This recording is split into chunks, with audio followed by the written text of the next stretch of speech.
serie basada en este librito que escribí. Se llama Licencia para Dudar. Es un gusto tenerlos acá. Es un placer estar con ustedes hoy. Vamos a empezar el día de hoy. Quisiera empezar explicándoles un poco por qué es que escribí este libro. Y tengo una anécdota ahí interesante. Cuando me junté con los editores para... realmente fue como una entrevista de trabajo. Ellos te entrevistan, te preguntan del libro. Yo no me enteré. Yo dije, no, me voy a juntar a ver preliminarmente, a ver qué quieren, si quieren siquiera abrirlo para ver el script. Pero una de las cosas que me preguntaron es, ¿quién es su audiencia? Cuando uno escribe y tiene un mensaje para compartir, obviamente tiene una audiencia en mente. Es decir, ¿para quién estoy escribiendo lo que estoy escribiendo? Y quisiera decirles que fui muy altruista, que esta es mi contribución para el mundo, para que sea un mundo mejor. La verdad es que no es eso. Este libro principalmente lo escribí para mí. ¿Por qué? Porque yo soy una persona con una mente escéptica que a veces tiene dudas, tiene preguntas. Y no solo eso, cuando me puse a verme a mí mismo y verme al espejo, dije, wow, no soy el único. Va a haber otra gente que va a tener las mismas dudas y las mismas preguntas que yo. Y ahí lo pueden ver reflejado en la dedicatoria. La dedicatoria dice así: con todo mi amor para Katia, Giselle y Juliet. Sé que tal vez llegarán dudas a sus vidas. Saber que tendrán estas páginas cuando eso suceda me alegra el corazón. Esa fue la razón por la que escribí el libro, y parte de la razón por la que ahora está a la disposición del público es porque es un problema común. Quiero pensar que no soy el único bicho raro que encuentra dudas en su vida. Hay que ser honestos. Me gusta una frase que puso aquí mi amigo el pastor Esteban Vázquez en el prólogo. Puso una cita de Blaise Pascal, el gran matemático y filósofo francés. Dice: aquel que duda y no investiga se torna no solo infeliz, sino también injusto. Porque cuando no resuelves tus dudas y tus preguntas, eso te amarga el corazón. Te haces un vinagrillo, un cascarrabias, ¿alguna otra palabra en sus países? Eso es lo que sucede. Otra frase que me encantó de mi amigo de Esteban Vázquez es esta. Dice: en el momento en que mi mirada se centra en mi realidad, genero dudas. En el momento en que decido mirar lo eterno, fortalezco mi confianza. Así que vayamos y entremos a este mundo de la duda, de la confianza, de la fe. Y quisiera empezar con una anécdota de mi infancia. Quiero que por un momento me hagan caso. Es más, si me ayudan a apagar la luz, sería mejor. Y quisiera hacer un ejercicio con ustedes. Cierren los ojos, o si no necesitan cerrarlos para concentrarse, pero concéntrense y piensen en la memoria más antigua que tengan en sus mentes, en sus corazones. ¿Cuál es la memoria, el recuerdo más de la niñez más viejo que tienen ustedes? A lo mejor es cuando un día en Navidad que se levantaron por regalos, o algún evento de shock, algún accidente, algún momento, tal vez cuando nació uno de tus hermanos. Piensen en eso. Les voy a dar 10 segundos. ¿Cuál es tu recuerdo más viejo? Ok, vuelvan acá conmigo. Prendamos la luz. ¿Sí? No se me duerman, algunos ya se están durmiendo. ¿Ok? Ahora piensen esto. ¿Cuántos de ustedes tuvieron un pensamiento agradable o un recuerdo agradable? ¿Ok? ¿Cuántos de ustedes tuvieron un recuerdo desagradable? ¿Cuántos ni fu ni fa? Ok. Mi recuerdo más antiguo tiene que ver con jaivas. ¿Saben lo que es una jaiva? Es un cangrejo del sureste de México. Y estaba yo, me acuerdo que, no recuerdo cómo llegamos ahí, por qué estábamos ahí, pero estábamos en Veracruz y estábamos en una barquita, en un barco de pesca, sacando jaivas con un pescador. Yo no sé cómo llegué ahí. Yo creo que tengo que hablar con mi papá de nuevo para que me refresque la memoria ahí.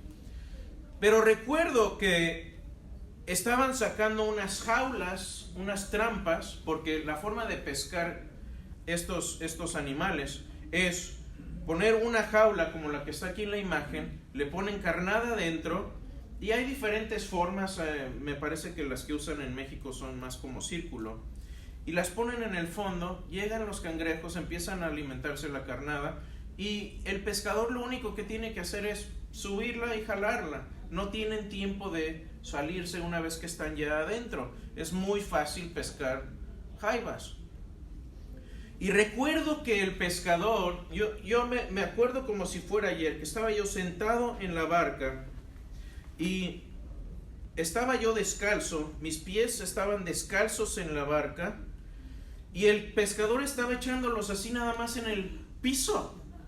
Y dije, oiga, una cubetita o algo. Y recuerdo que me entró un pánico terrible de ver estos animales que yo, imagínate, un niño de, ¿qué tendría yo? No más de 4 años, chiquitito, y yo veía las tenazas enormes. Y mi papá me vio y me dijo esto, nunca se me va a olvidar, me dijo, no tengas miedo, si no te mueves las jaivas te dejarán tranquilo. Ahora, yo me tranquilicé, me quedé quieto y de hecho no pasó nada.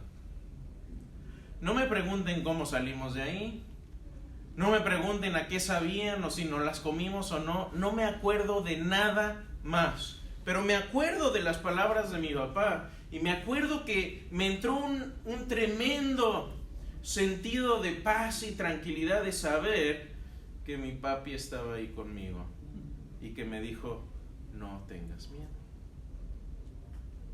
¿Por qué fue que me dio tranquilidad eso? Una palabra muy sencilla, confianza. Porque yo conocía a mi papá, tenía confianza en él, él era mi protector. Cuando uno tiene 4 años, tu papá es tu superhéroe. Tienes confianza y esa confianza es la que nos da esa tranquilidad de saber, estoy protegido, estoy bien. Ahora, confianza es algo interesante y lo que me puse a pensar mucho, ¿qué es la confianza? ¿Por qué me dio tranquilidad saber esto? ¿Qué es lo que pasa en este mecanismo de relaciones entre las personas cuando uno confía en otra persona? ¿Cuáles son los elementos de la confianza? Y ustedes, ¿cuántos de ustedes les gustan las matemáticas? Porque les prometo que van a ser las únicas matemáticas que van a ver en la iglesia, al menos que vuelvan a tomar el curso conmigo. Pero ustedes saben que soy ingeniero, así que ni modo, van a tener que ver un poquito de esto. Pero ¿cuál es la fórmula de la confianza? Es decir, cuando yo confío en alguien o en algo, ¿cuál es la fórmula? ¿Qué es lo que opera para que yo pueda depositar mi confianza en alguien? Y esto lo hacemos todos. Primero, tenemos elemento de confianza es igual a, ahí va la ecuación. Primero, hay un elemento de conocimiento. Esto es información. Ahorita lo vamos a desglosar. A esto le vamos a sumar consistencia. Esto tiene que ver con tiempo. Es decir, conocimiento a través del tiempo. mientras más te conozco a través del tiempo, más voy a confiar en ti o menos voy a confiar en ti.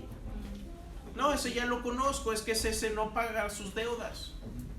Le presté un libro y no me lo ha regresado. ¿Me entienden? Ese es el tipo. Ahora, todo esto está dividido entre un factor que se llama duda.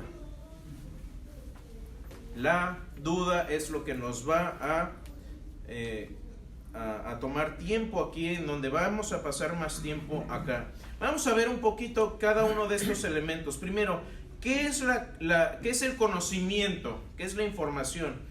Bueno, esto es lo que sabemos acerca de algo o de alguien. Son datos. Y cuanto más conocimiento profundo, correcto, abundante tenemos de una persona, más va a aumentar o a disminuir nuestra confianza. Conocer a alguien nos va a ayudar a confiar o a desconfiar de ella. Y aquí el ejemplo que doy es de un padre. Un padre desobligado, un padre que no se ocupa de sus hijos, que no les llama, a lo mejor mi esposa y yo venimos de familias desintegradas. Y no voy a sacar aquí los trapos al sol, pero se podrán todo. A ver, no quiero, y ustedes también los tienen, no me digan. Hasta en las mejores familias. Hasta en las mejores familias. Siempre hay uno, como digo. Siempre hay uno. Y un padre que no se ha ocupado de sus hijos, que no ha visto por ellos, que ni siquiera les llama en su cumpleaños, va a ser un sujeto de pérdida de confianza. Va a ser como un padre ausente. Ahora, consistencia. Ahora, imaginemos que este padre vuelve después de años de ser un desobligado y regresa con la familia que abandonó y les dice, ¿saben qué? Perdónme, soy hombre nuevo, he cambiado. ¿Va a ser eso suficiente para que recupere la confianza de sus hijos? ¿Qué es lo que se requiere? Tiempo. Se requiere tiempo. Es decir, más te conozco yo a través de un tiempo significativamente grande, va a ser mejor. Me encanta este ejemplo. Yo tengo dos hijas, una de 14 y una de casi 12. Imagínense ustedes que mis hijas ya están en edad casadera y yo como buen padre responsable les digo, ¿saben qué? Tengan confianza. ¿Ya se quieren casar? Denle. Esto es lo que van a hacer para casarse. Van a salir a la calle y van a proponerle matrimonio al primer hombre que se les pare enfrente.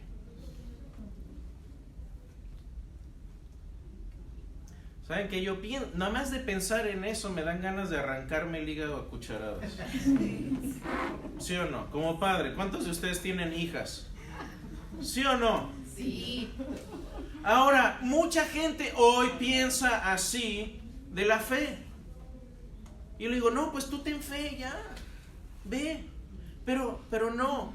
Aquí lo que sucede es que tenemos un proceso que se llama, ¿cómo? Noviazgo, que es una relación donde se adquieren estas dos cositas. Se adquiere conocimiento, uno adquiere información y uno adquiere información a través del tiempo, porque en una cita no te vas a dar cuenta de cómo es la persona. ¿Quieres darte cuenta de cómo es tu novio o tu novia? Una buena experiencia, ¿saben qué es? Llévenla a acampar y a pescar. Y si pueden, en el mismo viaje. Porque imagínate, si te llueve en la tienda de campaña o vas a pescar y te clavan el anzuelo en la nuca y sobrevive tu relación, ya has ganado experiencia, ya has ganado información, ya has ganado conocimiento, ya sabes cómo la persona va a reaccionar. Pero si solamente vas un día a cenar a su casa, te van a poner la mejor cara. Ahora, esta es la parte de conocimiento. Consistencia a través del tiempo, es por eso un noviazgo más o menos largo es mejor que si encuentras una persona y a los 2 meses dices, ya, esta es la mujer, el hombre de mi vida. Para mí, y me han tocado parejas que jóvenes me dicen, no, es que ya estoy seguro. ¿Cuánto llevas con él? 2 semanas.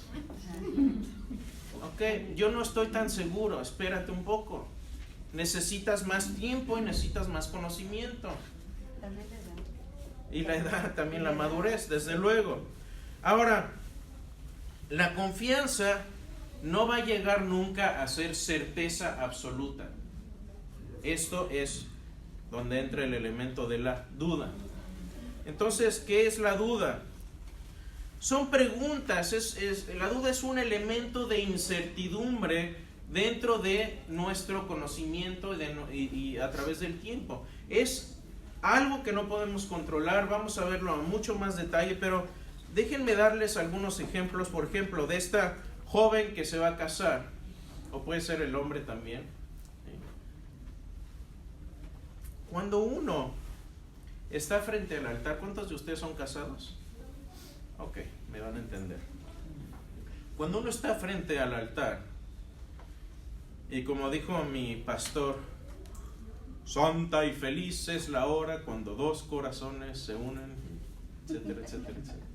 Así empieza, ha casado a no sé cuántas cientos de parejas, pero siempre santa y feliz. Bueno, es santa y feliz si conoces a la persona y sabes en lo que te estás metiendo. Pero no necesariamente quiere eso decir que vas a saber todo acerca de la persona. Cuando nos casamos quedan preguntas. ¿Habré escogido bien? Y sobre todo, preguntas de los padres. Esto es más bien una pregunta de los padres. ¿Será su mamá así de amable? Ajá. Sí, claro. ¿Será de verdad que esas galletitas no están envenenadas? ¿Qué tal si es solo una fachada? Y he escuchado historias de que, en la luna de miel y el noviazgo todo fue leche, arroz y rosas. Pero se casan y sale la Bridezilla, ¿no? Godzilla se quedó corto. Porque era una fachada. No hubo tiempo suficiente de entender la relación. Ahora, ¿cuál es la relación entre la duda y la fe? Hablemos un poco de la fe. Confianza contra fe, ¿qué es? Bueno, sucede que son la misma cosa. Cuando ustedes hacen un recuento, y aquí voy a hablar de la fe en el sentido que la utiliza la Escritura, la Biblia, ¿ok? Cuando en la Biblia hablamos de fe, podríamos cambiar todos los pasajes que dicen fe y cambiar la palabra a confianza. Lo que pasa es que se ha desvirtuado el sentido de fe. Obviamente, la fe tiene un elemento adicional que la confianza no tiene, que se llama Espíritu Santo. El Espíritu de Dios trabaja en este proceso de fe. Pero hay un elemento ahí también de duda. Ahora, los que saben de matemáticas me pueden decir, ¿qué es lo que pasa cuando tú divides algo entre 0? Es un error. No es infinito, es un error. Bueno, tenderías, yo sé que eres ingeniero, por eso. O sea, tiende al infinito, pero no será el infinito. ¿Qué quiere decir? Ok, veamos un poquito. Ustedes saben que en materia de leyes tenemos diferentes estándares para la evidencia. ¿Okay? Cuando uno presenta como abogado evidencia que a lo mejor está incriminando a otra persona, hay algo que se llama duda razonable. La duda razonable no es más que esto. Supongamos que hubo un asesinato y que yo soy el fiscal y estoy tratando de demostrar que una persona X cometió el asesinato.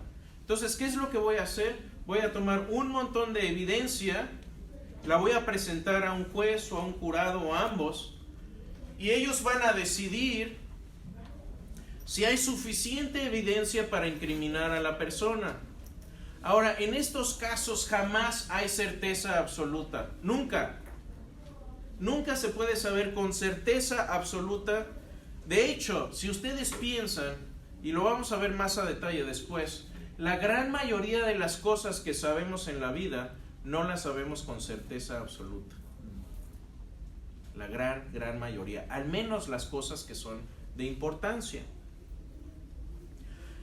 Duda razonable es cuando tenemos tal vez alguna duda de que la persona sea el asesino, pero esa duda es mínima. Es decir, es una duda razonable. Es una duda pequeña. Yo aquí diría que si tenemos una duda razonable es una duda que es igual a 1. Es decir, cuando dividimos algo entre 1, ¿qué pasa? Se queda todo igual. Esa es lo que yo definiría como duda razonable. Es decir, no te cambia en nada la ecuación de conocimiento y consistencia. Te lo deja igual. Entonces, cuando hablemos de duda, nuestra meta no va a ser eliminarla por completo. Nunca vamos a llegar a eliminar la duda por completo, pero sí vamos a poder llegar a minimizarla a tal grado que sea una duda razonable. Y esto, mis hermanos y amigos, es lo mismo que sucede en las relaciones humanas. Cuando uno se casa y dice, sí acepto, ¿está dando un paso de fe? Claro, es un paso de fe. Estoy depositando mi confianza en esa persona, pero no sé absolutamente todo acerca de ella. Yo sigo descubriendo cosas de mi esposa que eran un enigma para mí. Y moriré todavía con enigmas, ¿sí? Porque cada cabeza es un mundo, somos todos distintos. Así que esta es la ecuación de la fe. La vamos a estar viendo a través de esto. Ahora, noten algo, y esta es la última matemática, les prometo que vamos a ver. Si la duda aumenta, ¿qué pasaría con la fe? Exactamente, cuando la duda aumenta, es decir, si tengo yo un pastel y lo divido entre más gente, me toca una rebanada más chiquita, o tristeza. ¿Sí? Y es lo mismo que pasa, la fe disminuye si aumenta la duda. Por otro lado, si aumento mi conocimiento y mi consistencia, ¿qué pasa? Si la duda disminuye, ¿qué pasa con la fe? La fe aumenta. O en otras palabras, menos burros, más solotes. ¿Sí? Menos gente, más nos toca pastel. ¿Exacto? Ok. Ahora, cuando hablamos de cuestiones de fe, bueno, antes de pasar a esto, quisiera hacer una pequeña pausa. ¿Hay alguna pregunta acerca de lo que es esta ecuación, lo que es la fe? ¿Cómo opera la fe, la confianza y su relación? Obviamente esto va a ser tema de todo el libro. La parte de evidencia entraría en conocimiento. Sí, obviamente. Ajá. Vamos a ver en la próxima clase los tipos de duda, porque hay algunos tipos de duda. De hecho, las dudas más importantes y más grandes tienen poco o casi nada que ver con evidencia. Vamos a verlo después. Pero sí hay una duda que es la duda intelectual, que está directamente relacionada con la información. Y lo que vamos a ver es que cuando yo tengo una duda intelectual, el diagnóstico es proporcionar la información correcta, y una vez que proporciono esta información correcta, la duda desaparece. ¿Sí? Pero eso sucede rara vez.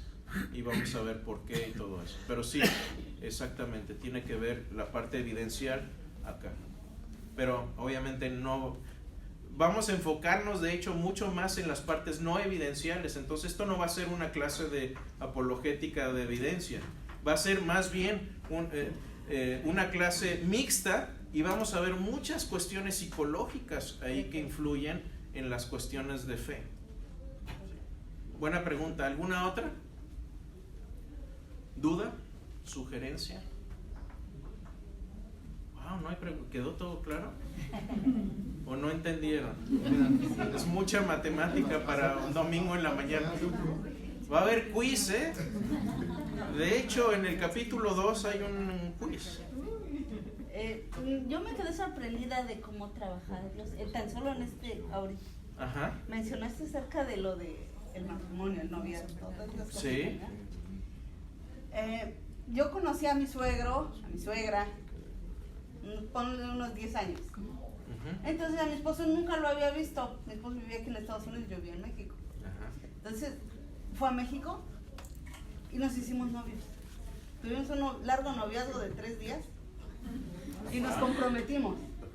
Entonces yo estaba ilusionada de hacer relación, como diciendo como que el amor, dije, no, como que esto no es para mí.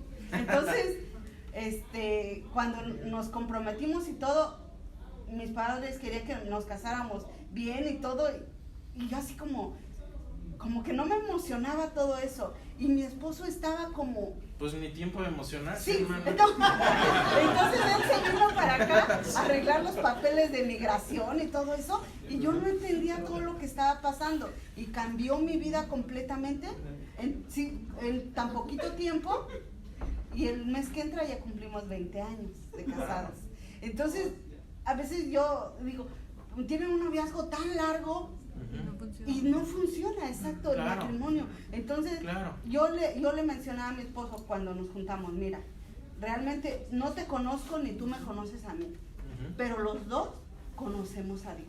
Claro.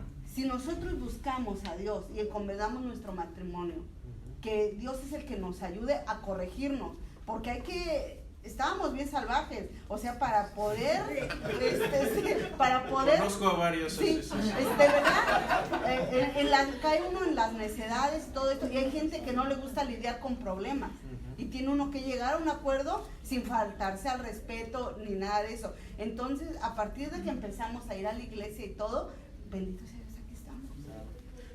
Y desde luego hablaba con una persona ahorita en la mañana, cuando uno alinea su matrimonio y sus voluntades a la voluntad de Dios, las cosas empiezan a funcionar, porque estás trabajando bajo el designio del diseño del Creador. ¿Sí? Estás utilizando la maquinaria del matrimonio de la forma que fue designada por el diseñador del matrimonio. Si no, la maquinaria se arruina, ¿sí? Pero eso significa entonces que tú recomendarías que la gente empiece su matrimonio como tú empezaste.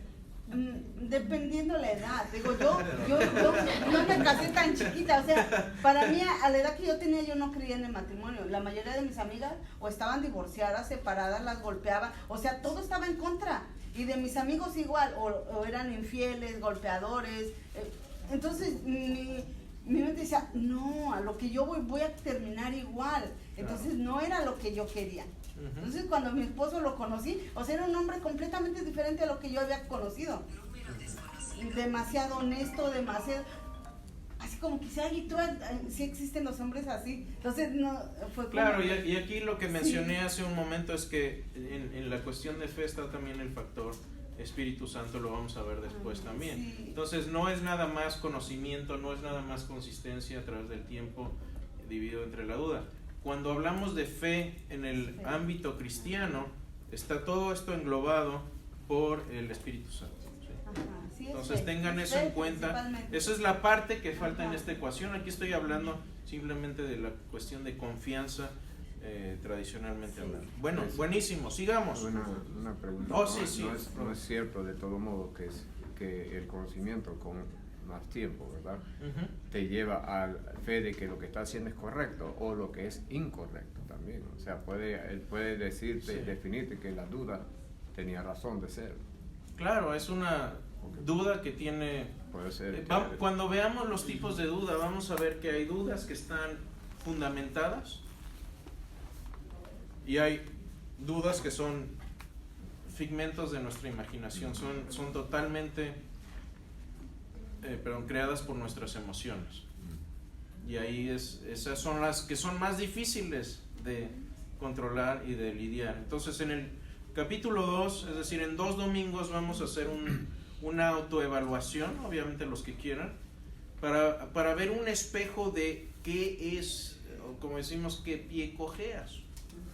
¿Qué tipo de duda es la que a ti te cae más, que te afecta más? Y lo vamos a ver eso. Obviamente eso no es para compartir, o alguien si quiere compartirlo, no hay problema. Nada más tengan en cuenta que todo esto cae en internet, así que quieran. Pero vamos a ver todo esto en mucho más. Una pregunta. Sí, sí. Ahí dices la fe, el conocimiento más la consistencia. La fe tiene que ver, desarrollarse con lo que es la verdad. O sea, si yo Sí. tengo el conocimiento, adquiero Sí. como Acá, una fe verdadera. sí, exactamente.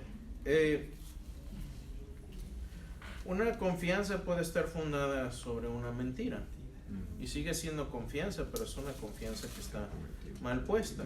Entonces, cuando veíamos aquí conocimiento, por eso dije esto, tener un conocimiento profundo, verdadero y abundante.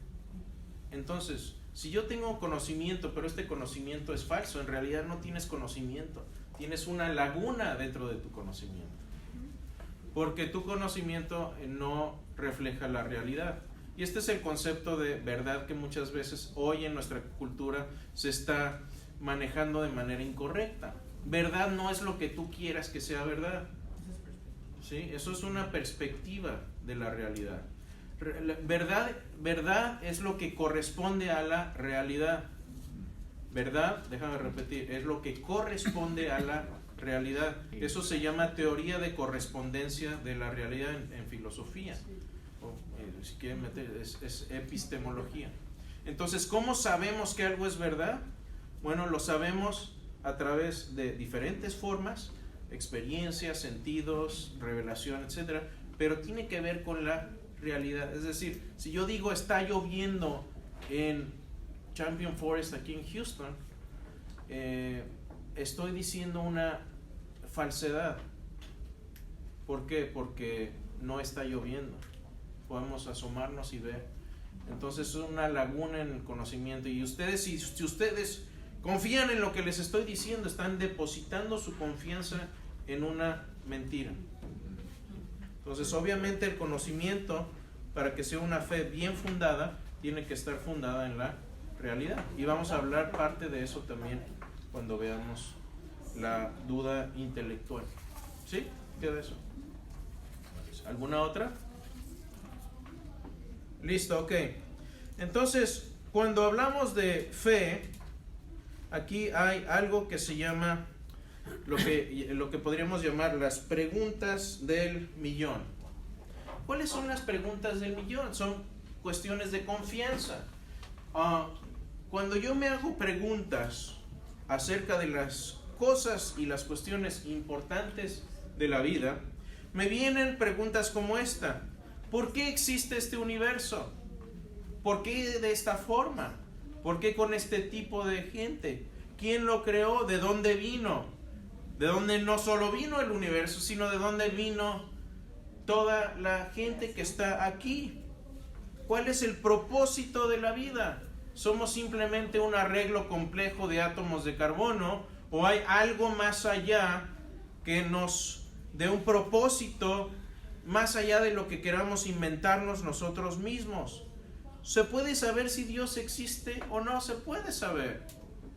¿Tenemos una laguna en nuestro conocimiento que es insondable?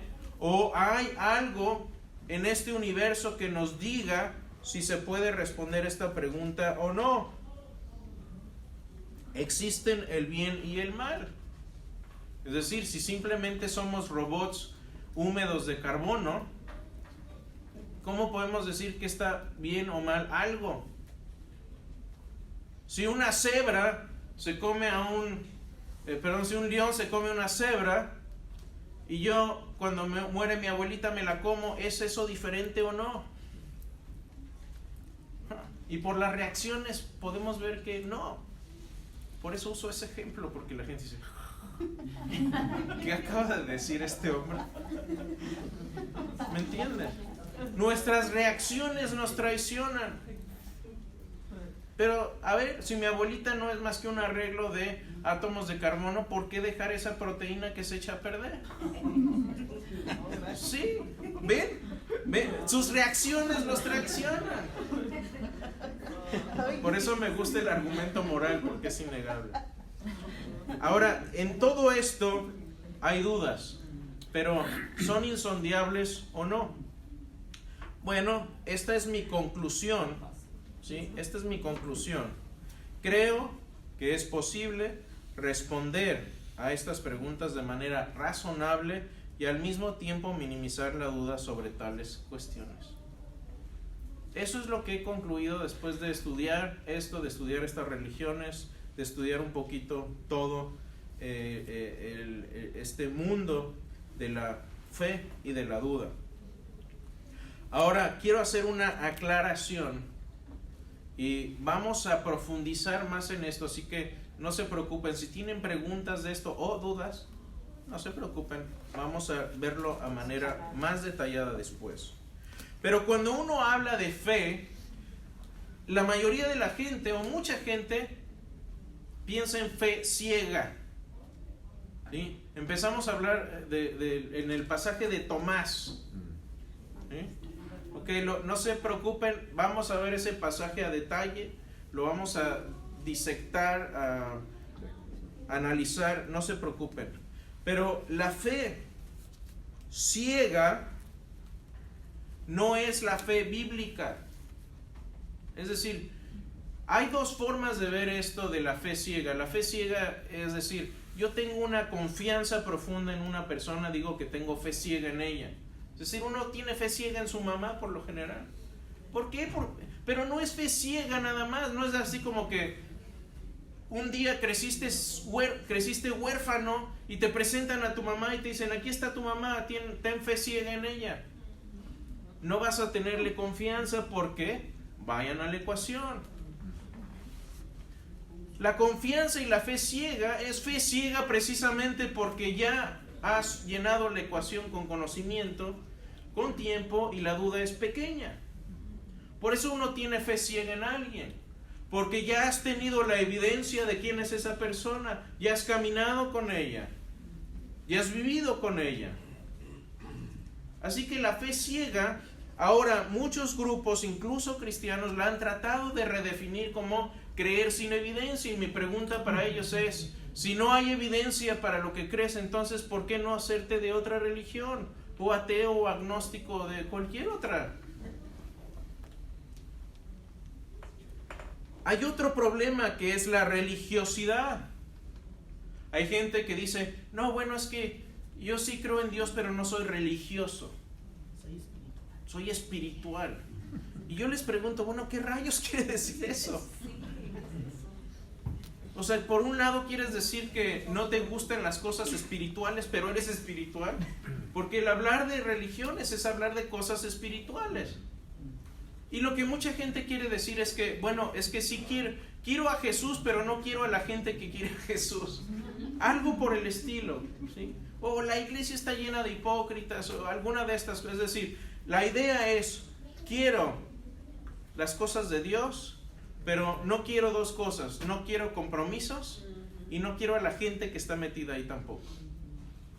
¿Sí? Y la otra cuestión es la cuestión de la ciencia.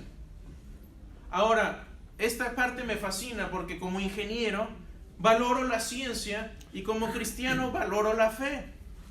Y mucha gente piensa que cuando tienes la fe y la ciencia de un lado, tienes que mantenerlas, una en un bolsillo y otra en el otro, y no dejar que las dos vean la luz del día al mismo tiempo, porque como con las paradojas de Back to the Future, ¿se acuerdan? Que si Marty se encuentra con Marty, el universo explota.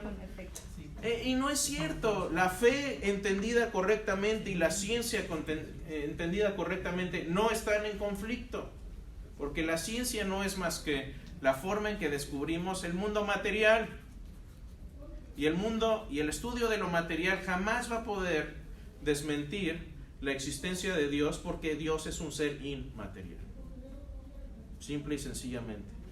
Así que mi conclusión de esto también es esto.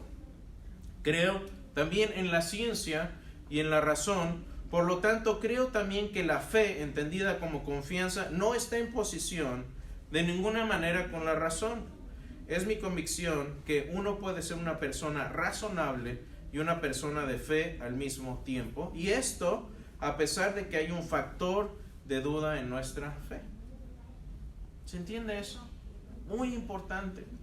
Porque hoy muchos jóvenes están en la iglesia, les están enseñando que tienen que escoger una u otra. O eres hombre de ciencia o eres hombre de fe, pero no puede ser ambas. Y eso es un error. No necesitamos hacer tal elección, porque toda ciencia es ciencia de Dios, y la ciencia bien hecha no hace más que acercarnos a entender quién es nuestro creador. Poca ciencia, ¿quién dijo esto? Poca ciencia te va a alejar de Dios. Mucha ciencia te debe acercar a Él. Y los grandes hombres de ciencia, de hecho la ciencia fue inventada por hombres de fe que veían en el universo las huellas digitales de su creador por todas partes. Y hacer ciencia era una forma de glorificarle a Él, no de eliminarlo. Vamos a hablar de eso después también. Así que, ¿cuál es el propósito de este libro? Recuerden, estamos en la introducción. Es pues el propósito de este libro explorar la duda en relación con la fe en Dios y en las grandes cuestiones de la vida. La fe judeocristiana nunca ha sido fe ciega, como muchos creen, sino que es una confianza razonable basada en la realidad objetiva y no solo una experiencia personal privada. Que la fe puede ser eso también. Es decir, la revelación privada de Dios es una forma de conocimiento, pero es un conocimiento privado. ¿Sí? Ahora, hay una gran diferencia entre saber que Dios me habla y mostrar que Dios existe. Porque yo no puedo, yo no me levanto en la mañana y le digo a mi esposa, uy, qué lindo sueño que tuvimos. Porque un sueño es una experiencia profundamente personal. Igual no le puedo decir, oye, qué lindo que oramos, ¿sentiste la presencia de Dios? Es decir, yo ni oré ayer. ¿Me entiendes? Es una forma de conocimiento, pero es conocimiento privado. Entonces aquí el foco es no cómo sé, sino cómo muestro, cómo comparto, cómo testifico. Hablé de muchas cosas, a lo mejor ahorita están un poco así como que embotados. ¿Hay alguna pregunta acerca de esto?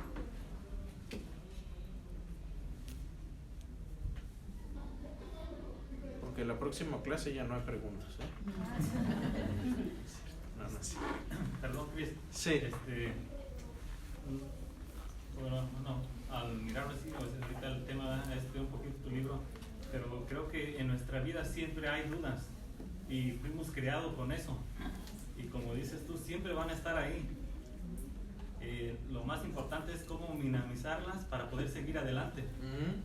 Porque ves, a veces miras como muchos cantantes cristianos, diciendo ser cristianos, después de cierto tiempo dicen, oh, ya no sé si esto estoy creyendo, si es cierto o cómo Dios puede hacer esto.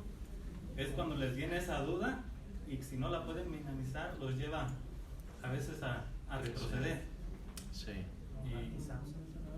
Y como digo, siempre va. Acaba de pasar con un cantante de Hillsong, ¿no? Marty Sampson. Escribí un artículo de él, está en mi blog. Y de hecho hablo de eso. Y precisamente la duda, la duda la comparo un poquito con la tentación. ¿Sí? ¿El sufrir de tentación es pecado? No. ¿El tener dudas es pecado? No.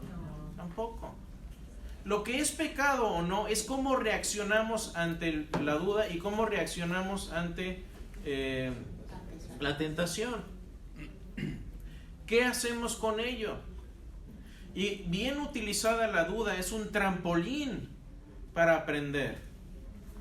Ahora, sucede que mucha gente ahora utiliza la duda no como un trampolín, sino que ya han decidido que el cristianismo no es para ellos, como dijo Mari, y entonces utilizan la duda y objeciones intelectuales como una cortina de humo para esconder realmente lo que está atrás. Y vamos a hablar mucho más de eso en detalle, pero por atrás viene otra cosa.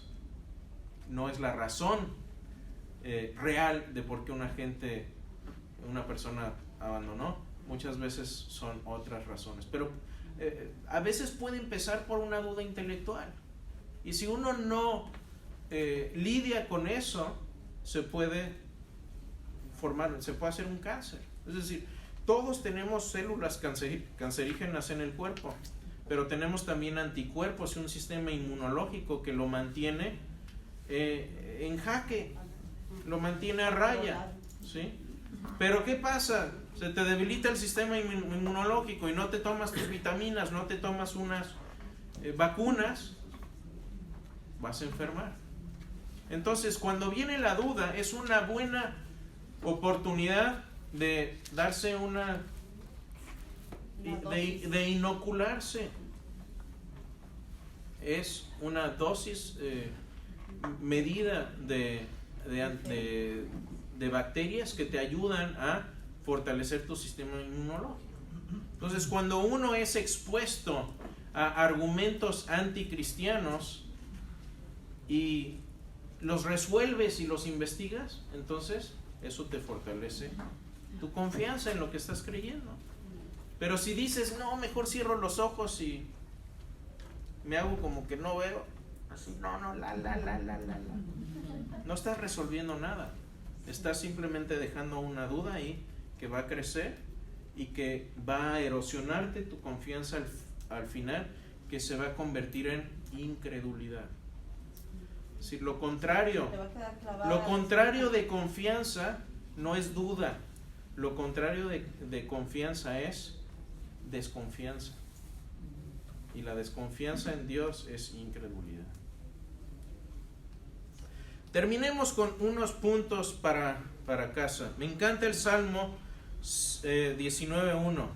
El cielo proclama la gloria de Dios, de su creación nos habla la bóveda celeste. Me gusta esta traducción. De su creación nos habla la bóveda celeste. Este es un mapa de la Vía Láctea y hay un puntito amarillo, no sé si lo alcanzan a ver. Ahí es donde está la Tierra. La Tierra está situada en un lugar óptimo en nuestra Vía Láctea, de tal forma que la rotación de la galaxia no es tan violenta como en el centro, como en la parte exterior. Estamos en una zona donde están prácticamente los planetas que pueden albergar vida. Ese es uno de unos 250 parámetros que deben operar dentro de la galaxia y dentro de nuestro planeta para que haya vida. Y cuando nos ponemos a estudiar no solo la vida o la bóveda celeste macroscópica, sino que cuando vamos también al mundo microscópico, vemos cosas increíbles. Los que sean ingenieros van a apreciar la maquinaria que hay aquí. Dice Romanos 1:20 que las cosas invisibles de Él, de Dios, su eterno poder y deidad, se hacen claramente visibles desde la creación del mundo, siendo entendidas por medio de las cosas hechas. Lo que está aquí es una bacteria como la E. coli, que da... ¿Cuál es la enfermedad?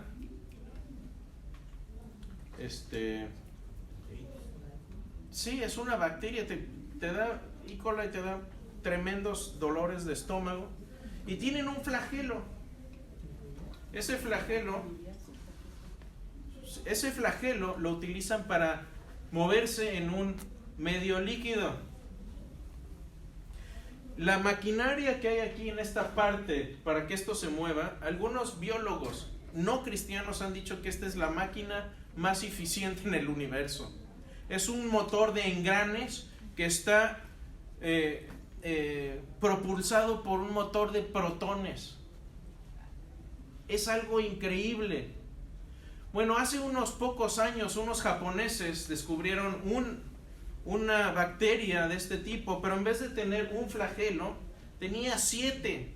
Y aquí de este lado pueden ver una gráfica de cómo funciona cada uno de los flagelos, que cada uno da vueltas, así que tiene un sistema de engranes. Son 27 engranes que tienen todos que funcionar al mismo tiempo para que esta bacteria se pueda mover. Lo han denominado como el Ferrari de las bacterias. Increíble maquinaria. Cuando nos ponemos a ver la grandeza de los cielos o la ingeniería nanomecánica de las bacterias, vamos a encontrar a Dios. Así que me gusta este pasaje, estando, 1 Pedro 3:15, estando siempre preparados para presentar defensa ante todo el que demande razón de la esperanza que hay en nosotros. Tenemos una esperanza y vivimos en un mundo que cada vez más nos está cuestionando esa esperanza que tenemos, y por ende debemos estar más preparados. Pero no solo nosotros. Tú, y no digo tú, pero a lo mejor sí, a lo mejor no, pero tú como ateo o como agnóstico o como miembro de cualquier otra religión también tienes que defender tu fe. Porque aunque los ateos dirían que ellos no tienen fe, sí están teniendo fe en muchas cosas, y vamos a ver un capítulo completo de eso. Porque están creyendo y teniendo confianza en muchas cosas que ellos también no pueden demostrar. Nosotros, por otro lado, tenemos confianza en muchas cosas que, aunque tenemos dudas razonables, y tenemos evidencia mucho mejor de la que ellos tienen, y la vamos a revisar. Así que cuando nos llegan estas grandes preguntas, no solo nosotros tenemos que responderlas. Las preguntas más grandes de origen, de dónde venimos, significado, qué significa ser humano, cuál es el propósito de la vida, moralidad, qué es bueno y qué es malo, y destino, qué pasa después de la muerte, cuál es el final de la historia. Todas las personas tienen que responder a esas 4 preguntas básicas.